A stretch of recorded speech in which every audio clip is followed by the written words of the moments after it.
Bueno, bien, vamos a seguir adelante entonces.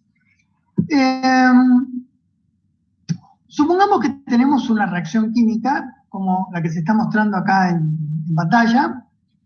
De este lado, del lado de la izquierda, tenemos los reactivos de esta reacción y del otro lado tenemos los productos. Y bueno, entonces los reactivos son A y B y los productos son C y D. Y fíjense que, digamos, cada reactivo y cada producto está multiplicado, digamos, por un factor, digamos, que es el coeficiente estequiométrico. O sea, A minúscula, B minúscula, C y D minúscula son los coeficientes estequiométricos. Entonces,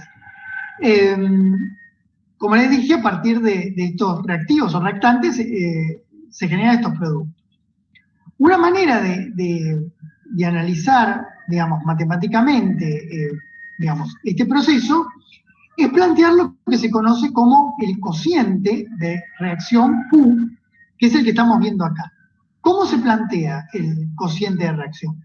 Bueno, se plantea como, digamos, una división, como un cociente precisamente, entre, digamos, productos y reactivos. En el numerador del cociente de reacción vamos a encontrar los productos. Van a estar multiplicando los productos, pero van a estar elevados al coeficiente estequiométrico. Y en el denominador vamos a encontrar la multiplicación de los reactivos elevados al coeficiente estequiométrico respectivo. Bien. Vamos a ver cómo a partir del planteo del cociente de reacción, nosotros vamos a poder llegar a lo que se conoce como la constante de equilibrio. Es decir, cuál es la relación entre productos y reactivos cuando esa reacción llega al equilibrio, a una determinada temperatura. Bueno, entonces, seguimos con nuestra reacción. Vamos a suponer que esta reacción es reversible. ¿Qué significa que es reversible? Que puede ir para un lado o para el otro. Más allá de eso, estos van a ser, lo vamos a plantear como los que tenemos acá a la izquierda como los reactivos y los que tenemos a la derecha como los productos. Entonces, va a existir un equilibrio para esta reacción reversible cuando la velocidad, digamos, de la reacción que va en un sentido es igual a la velocidad de la reacción que va en el otro sentido. ¿Bien? Lo que tenemos acá indicado como K es la constante de velocidad de reacción. Bueno, entonces, en una, como dijimos, en una situación de equilibrio, la velocidad en un sentido de la reacción es igual a la velocidad en el otro sentido. Entonces, esa es la situación de equilibrio. Entonces, en la situación de equilibrio podemos plantear esta relación que nosotros tenemos acá, y esta relación nos lleva finalmente a esta otra, en donde, digamos, encontramos a la constante de equilibrio. La constante de equilibrio no es nada más ni nada menos que el cociente de reacción cuando, digamos, la reacción que estamos estudiando llegó al equilibrio.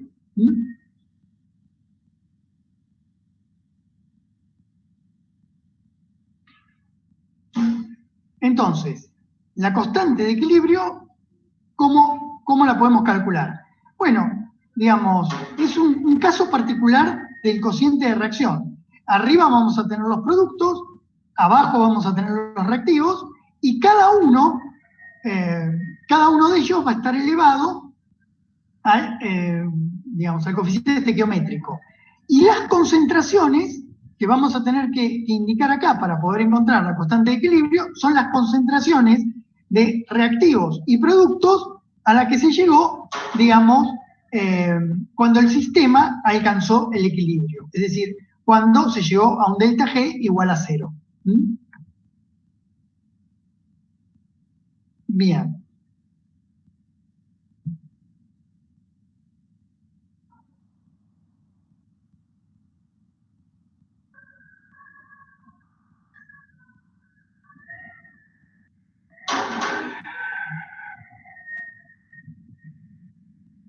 ¿Sigo? Sí, profe. Bien. Buenísimo.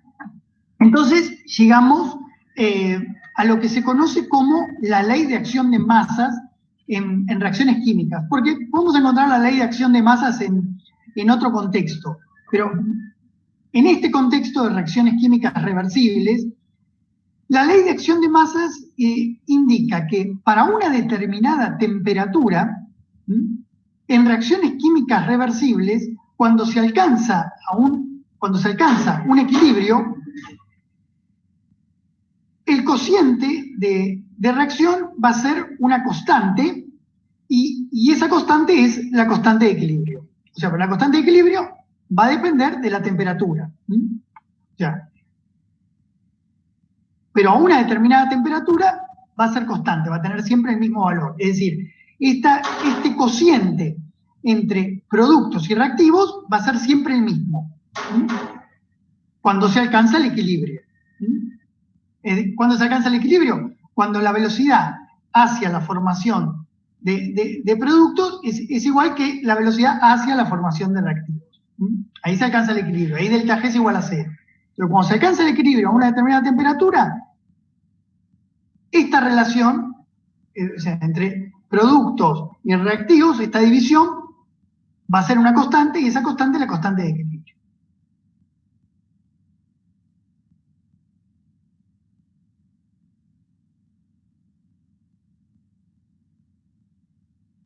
Muy bien. Sigamos adelante. Bueno, vamos ahora, digamos,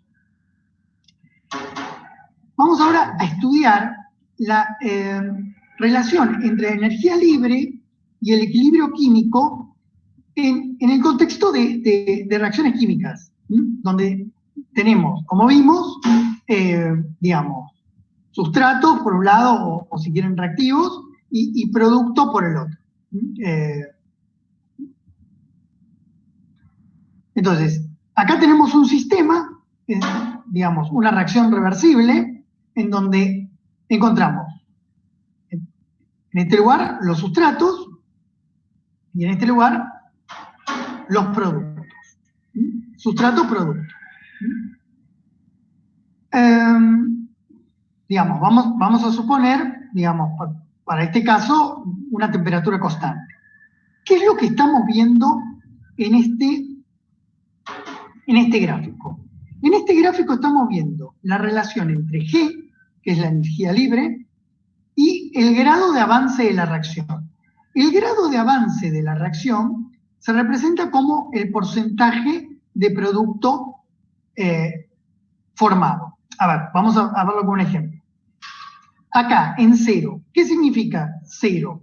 Significa 0% de producto. Acá todavía no se formó nada de producto. Y 100% de sustrato. ¿Está bien? Acá, 50. ¿Qué significa 50? Significa que en este grado de avance hay 50% de sustrato y 50% de producto. ¿Y 100 qué es 100? Bueno, llegamos a 100 cuando todo es producto, es decir, el 100% es producto y no hay nada de sustrato. Entonces, bueno, vemos cómo va evolucionando delta G, cómo va evolucionando G en la medida que, digamos, va aumentando el grado de avance, y vamos viendo que en esta curva hay un mínimo, y este mínimo, digamos, y en este mínimo es cuando nos encontramos en el equilibrio, es decir, cuando el delta G va a ser 0.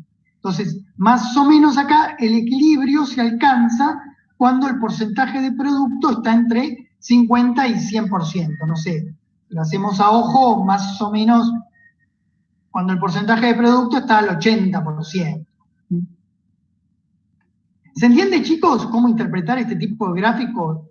Lo que estamos viendo acá en el grado de avance. Bien.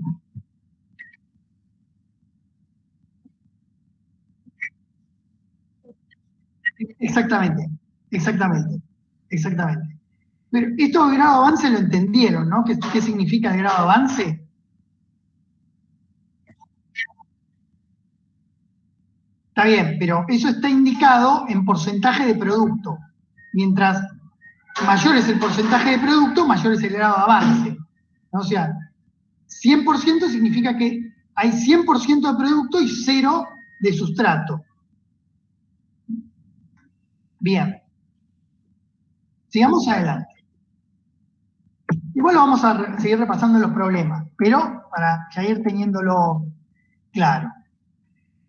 Bien, entonces, a ver, fijémonos esto con un poquito más de detalle, ¿no?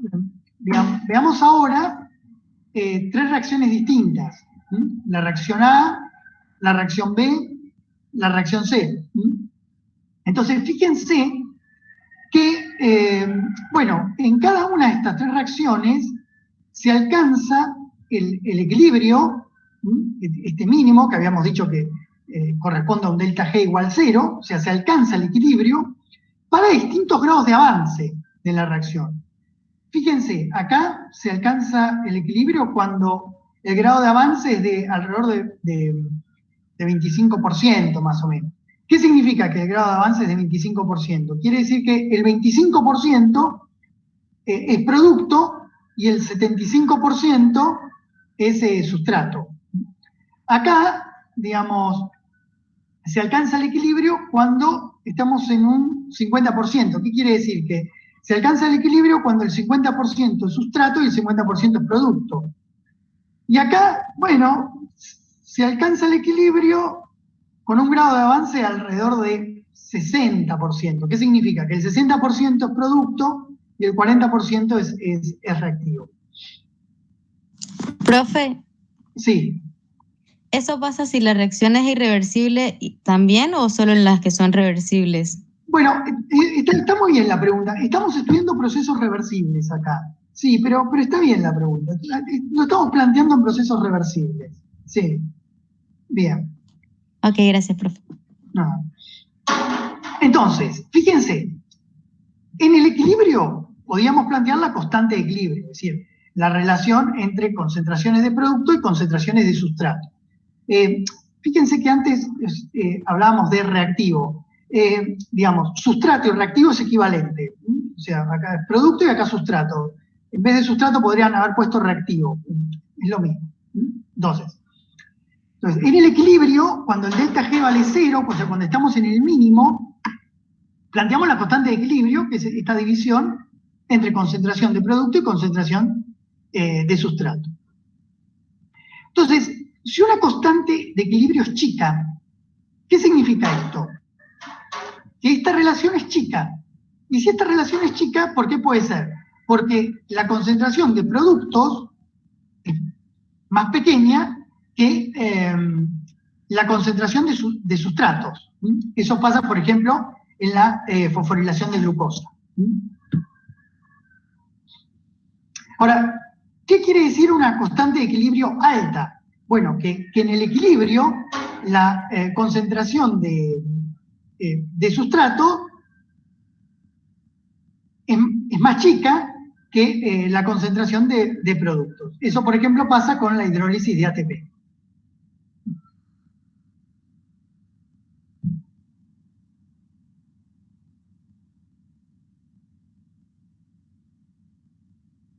¿Se entiende, chicos?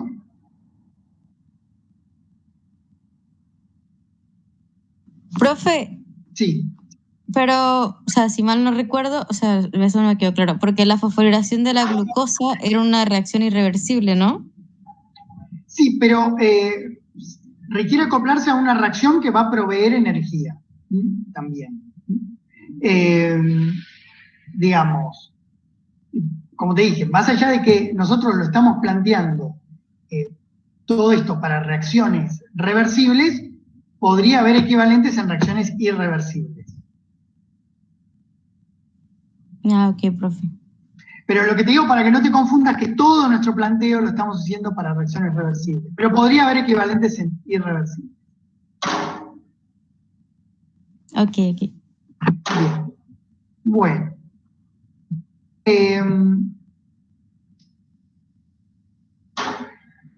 Sigamos adelante. Entonces, ahora vamos a verlo con un poco más de detalle, este proceso y este gráfico. Bueno, habíamos dicho que en el mínimo teníamos que el delta G valía 0. En el mínimo el delta G valía 0. Pero precisamente, ¿por qué es eso? Bueno, porque en esta curva, si nosotros nos planteamos en un punto cualquiera de esta curva y trazamos una recta tangente a ese punto, la pendiente de esa recta es el delta G. Entonces, en el mínimo, la pendiente de la recta tangente a ese punto, al punto que está en el mínimo, esa pendiente vale 0. Entonces, por eso el delta G vale 0. Bueno, eso para verlo con un poquito más de detalle. Entonces, la pendiente en cada punto es delta G por mol de avance de reacción. Entonces, acá en el mínimo, digamos, esa pendiente vale 0, entonces delta G por mol de avance es igual a 0, eso quiere decir que delta G es 0 y que estamos entonces en el equilibrio. Bien, nosotros podemos plantear en general, digamos, la siguiente relación. Delta G por, digamos, variación molar es igual a delta G estándar más RT por logaritmo natural de la división entre productos y sustratos. Ahora, cuando estamos en el equilibrio, delta G es igual a 0, ¿qué pasa? Este miembro de la ecuación es 0. Entonces, puedo en el equilibrio, digamos, establecer esta igualdad, que el delta G estándar es igual a menos RT por logaritmo natural de la concentración, por logaritmo natural de la constante de equilibrio. Esta relación, como bien se indica acá, solo se produce en el equilibrio, cuando delta G vale 0.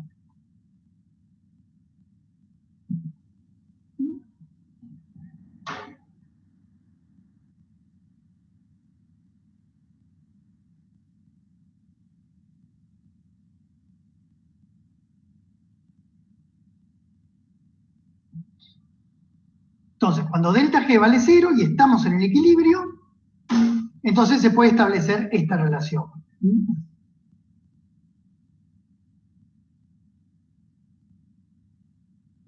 ¿Cuánto vale la diferencia de potencial electroquímico en el equilibrio? 0. Muy bien, 0. El potencial químico en general depende de la naturaleza de las sustancias con las que estamos trabajando, que estamos analizando, y de la concentración.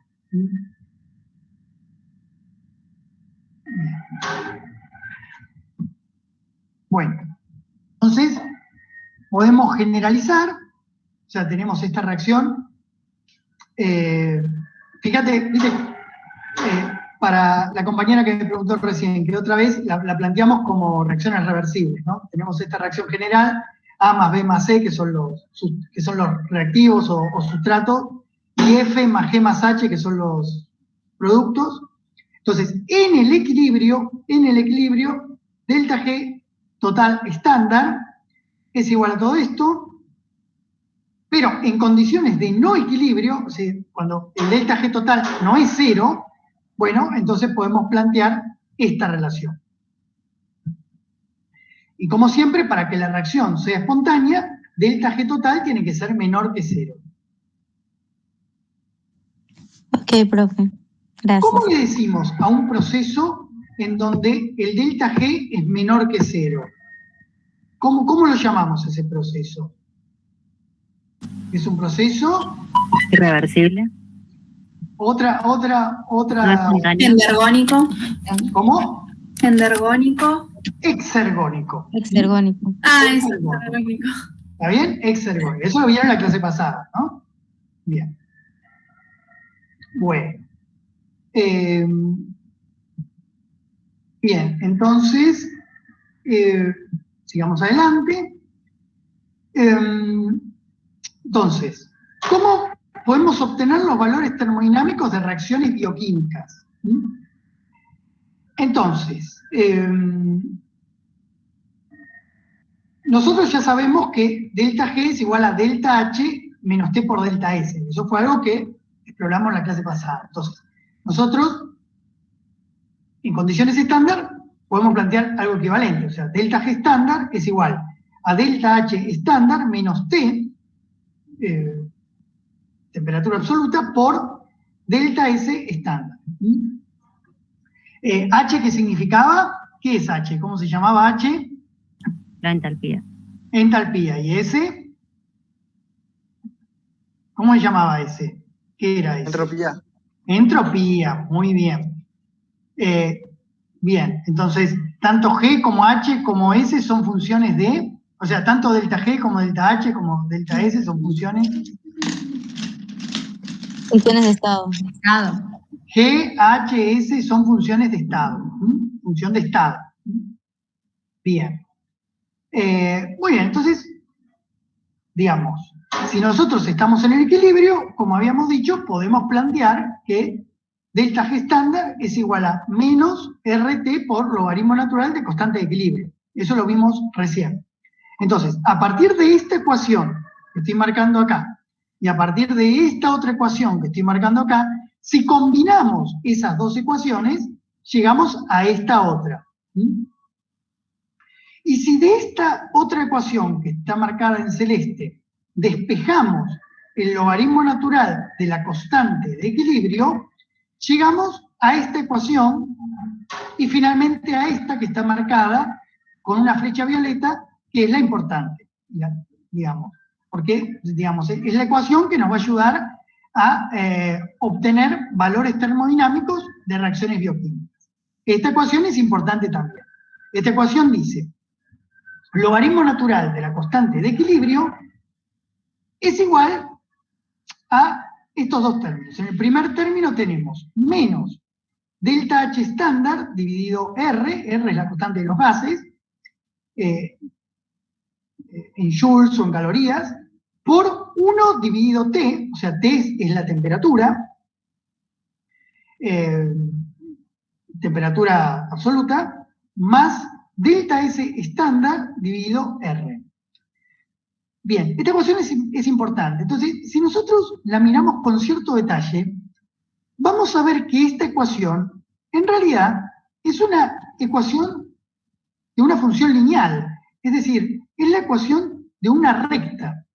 Entonces, en esta recta, I, es decir, la variable dependiente, es logaritmo natural de la constante de equilibrio. La pendiente de esa recta es menos delta H estándar dividido R. X, es decir, la variable independiente, es 1 sobre T, 1 sobre temperatura. Y la ordenada de origen de esa recta, o sea, B, es delta S estándar dividido R. Fíjense que, ¿se acuerdan que antes habíamos dicho que la constante de equilibrio para una determinada reacción, bueno, depende de la temperatura, y acá se puede ver esa dependencia, ¿no? O sea, la constante de equilibrio va a depender de la temperatura en la cual se esté produciendo la reacción, la temperatura del sistema. Entonces, si nosotros representamos en un gráfico de ejes cartesianos como el que están viendo acá, el logaritmo natural de la constante de equilibrio, acá en el eje Y, en el eje vertical, versus 1 sobre temperatura, vamos a ver una recta. ¿Se entiende, chicos? Es una recta, la recta que ya vieron en cursos anteriores, o sea, la ecuación de la recta, y igual a pendiente por X más ordenada al origen. Acá la pendiente la llamamos N y a la ordenada al origen la llamamos B. Bueno, ¿se entiende, chicos, esta ecuación? ¿Por qué da una recta? Bien. Bueno, un detalle, ahora que se entendió el concepto, fíjense que acá en este gráfico estamos multiplicando 1 sobre t por 10 al cubo, o sea, por 1000. Bueno, esto es una cuestión práctica, nada más. O sea, 1 sobre t, o sea, como es temperatura absoluta, generalmente da valores, 1 sobre t, digamos, da valores muy chiquititos. Pues la temperatura absoluta es un valor grande, ¿no? O sea, 300, 400, ¿no? Entonces, 1 sobre t da valores chicos. Y para no trabajar con valores chicos, de 0,0, y hacer, digamos, un gráfico más sencillo, multiplicamos por 10 al cubo, que es por 1000. ¿Se entiende? Es una cuestión, es un detalle, digamos, práctico. No tiene que ver con este concepto. Por eso aparece el 1000 acá.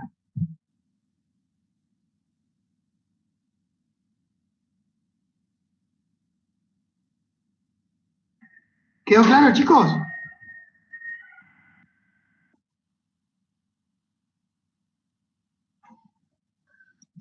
Entonces, si acá aparece 2, ¿cuál es la temperatura en realidad? Si acá aparece 2, ¿cuál es la temperatura para este 2? Bueno, no me lo contesten ahora, piénsenlo en este lapso que vamos a tener después de la teórica, ¿no? Porque fíjense que acá aparece 2, pero ese 2 es igual a 1 sobre temperatura por 10 al cubo. Entonces, ¿cuál sería la temperatura acá? ¿Cuánto sería 1 sobre t realmente acá? Bueno, sigamos adelante entonces, chicos. Bien, entonces esta ecuación quedó clara, ya la tienen incorporada. Bien. Bueno, y ahora para finalizar con la teórica de hoy, vamos a hablar sobre dos conceptos que son el equilibrio y el estado estacionario. En el equilibrio termodinámico, digamos, tenemos una situación estable. ¿Qué significa que una situación es estable? Que no cambia con el tiempo. Ahora, en el estado estacionario también tenemos una situación estable. Es decir, el estado estacionario tampoco cambia con el tiempo. Ahora, ¿cuál es la diferencia entre el equilibrio termodinámico y el estado estacionario? En el equilibrio termodinámico, esta estabilidad se alcanza sin gasto de energía. Es decir, en el equilibrio termodinámico, delta G es igual a 0 y delta S es máximo. Ahora, en el estado estacionario, esta estabilidad en el tiempo se alcanza con gasto de energía. Es decir, ahora en el estado estacionario, delta G es mayor que 0. O sea, eso es un proceso endergónico. Entonces, tanto equilibrio como estado estacionario son condiciones estables, pero en el estado estacionario, para llegar a esa estabilidad, se tiene que gastar energía. Entonces, los sistemas biológicos, la célula, digamos, los organismos, están vivos, son, digamos, funcionales, debido a que se encuentran digamos, en situaciones, en estados estacionarios, estables en el tiempo, pero con gasto de energía. Entonces, si una célula se mantiene estable en el tiempo, eso no quiere decir que esté en equilibrio. Al contrario, Eso quiere decir que está en estado estacionario, o sea, se mantiene estable con gasto de energía. Una célula en equilibrio sería una célula no funcional, una célula muerta. O sea, la célula viva, la célula funcional, está en estado estacionario, no está en equilibrio.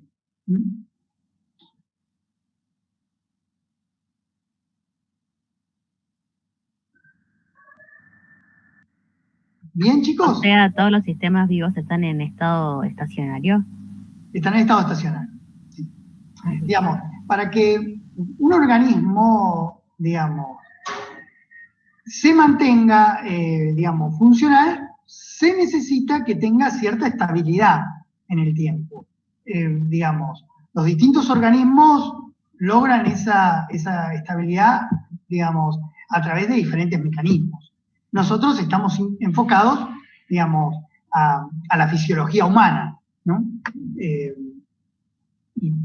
en el organismo sano tiende a tener cierta estabilidad, que se alcanza con gasto de energía. Sí, profe. Bien.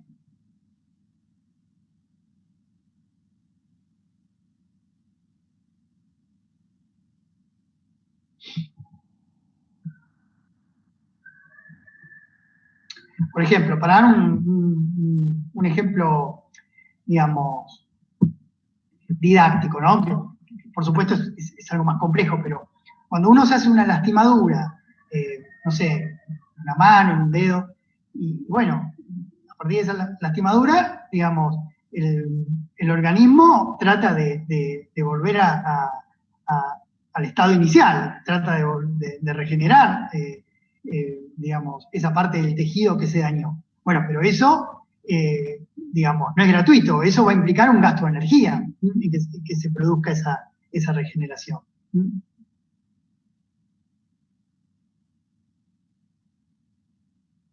¿Bien? Sí, sí, profe. Bueno, acá hay algo de bibliografía. Digamos, acá tenemos Frumento, es uno de los libros que les recomendamos, el de Alonso, de Jiménez Vargas, de Young, también de Atkins, así que ahí pueden leer, pueden seguir leyendo, digamos, estudiando, complementando, ¿no? lo que vemos en la teoría. Profe, Sí, decime. el gráfico que mostraste hace rato de el logaritmo y la temperatura, ¿puede ser que la temperatura absoluta que habías dicho, puede ser 500 o no? No, igual es para que lo piensen ustedes ahora en este lapso, y después igual en la clase de problemas ya lo vamos a ver con más detalle. No te preocupes, ya lo vamos a ver. ¿Está bien? Y otra pregunta que me quedó de la clase pasada, Sí, no sé si la puedo sí, hacer sí. ahora. Sí. Porque la profesora hizo como unas preguntas en un cosito de Google, y una de las preguntas decía cómo podíamos determinar si una reacción era endergónica o exergónica. ¿Sí? Y la respuesta de la pregunta era la entalpía. Pero no me quedó muy claro porque, o sea, no todas las funciones de estado te pueden decir si es exergónica o endergónica la reacción, ¿verdad? No sé, tendría que hablarlo con ella. Digamos, el concepto de, a ver, mira, te vuelvo a la diapositiva de la clase pasada para repasar eso, ¿no? Porque, digamos, a ver,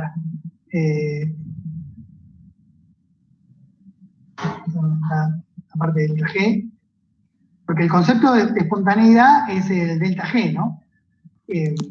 Acá. Claro. Acá. La energía libre de Gibbs, ese es el concepto de espontaneidad. Entonces, digamos, ¿está bien? Sí. Delta G, o sea, decimos que, digamos, si el delta G es negativo, digamos, si el delta G es negativo, la reacción es exergónica, el proceso es termodinámicamente favorable. Claro. Si el delta G es cero, o sea, decimos que la reacción está en equilibrio y, bueno, es un proceso reversible, equilibrio.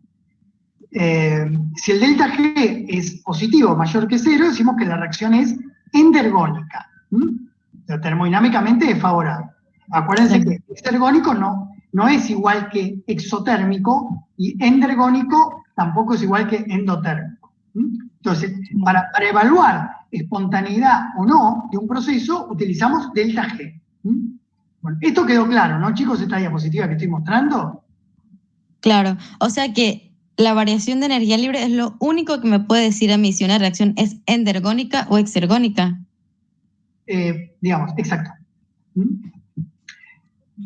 Digamos, por supuesto hay que ver cómo es un problema que se plantea, ¿no? Porque vos también tenés esta relación, entonces, bueno, yo te puedo decir, bueno, si en esta relación delta S vale tanto, ¿cuánto tendría que valer delta H para que la reacción sea espontánea?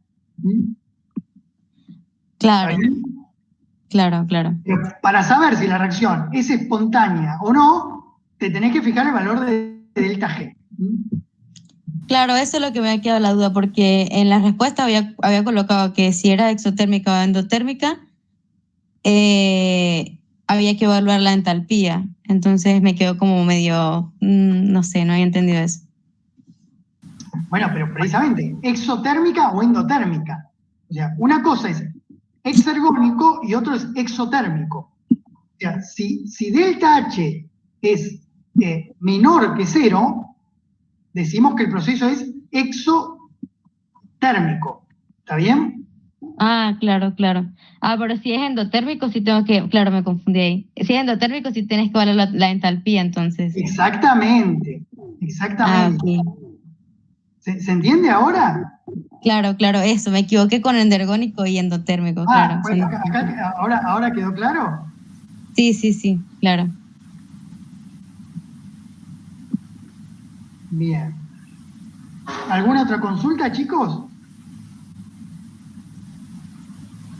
Profe, la clase pasada no llegó a explicarnos el segundo principio de la termodinámica. Quizás por eso como que nos costaba un poco algunas cositas. Está bien. No se preocupen, lo vamos a ver ahora. ¿Bien? Ah, buenísimo, gracias. Bueno. ¿Algo más, chicos? Pero esto sí lo vieron en la clase pasada, ¿o no? No, por eso. No lo vimos.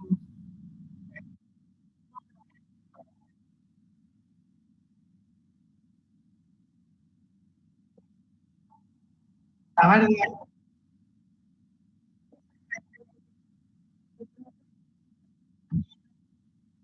ver, está bien. Bueno, entonces vamos a repasar eso, chicos. Vamos a repasar eso. ¿Está bien? Perfecto. Ok. Bueno, chicos, entonces vuélvanse a las 3, entonces, y seguimos hablando. ¿Les parece bien? Bueno, sí, gracias, profe. Bueno, bárbaro. Profe. Nada. Dale.